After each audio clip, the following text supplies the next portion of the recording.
Hello guys, welcome back my channel. അപ്പോൾ ഇന്നത്തെ video crime scene cleaner ഒക്കെയാണ്. ഇതിൽ ഒരാൾ വന്ന് ക്ലെയിം ചെയ്യും, എന്നിട്ട് കൊല്ലും, അത് നമ്മൾ പോയി ക്ലീൻ ആക്കും. ഫസ്റ്റത്തെ ലെവൽ കളിച്ചിട്ടുള്ളത് കൊണ്ടാണ് കുറേ നേരമാവും, എന്തായാലും ഒരു 15-16 മിനിറ്റ്. നമ്മൾ രണ്ടാമത്തെ ലെവലാണ്, മൂന്നാമത്തെ ലെവൽ 3 ആണ്. പിന്നെ ഇതൊക്കെയാണ് ഗൈസ് നമ്മുടെ വീഡിയോ. ഇവിടെ മൊത്തം ക്ലീൻ ആക്കേണ്ട ആവശ്യമില്ല, നമുക്കിവിടെ വേണ്ടി സാധനങ്ങൾ എടുത്താൽ മതി.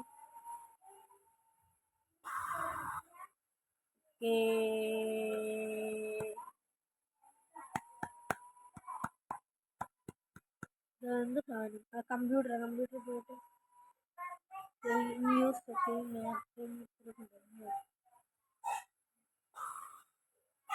ഓക്കെ. മിഷൻ ഇപ്പോൾ ഇതിൻ്റെ ഫുൾ വീഡിയോ വേണമെങ്കിൽ ഞാൻ വീഡിയോ ഇട്ടിടാം, എല്ലാവരും പോയി കണ്ടാൽ മതി. ഫുൾ വീഡിയോ ഞാൻ ഇടാം. കയറി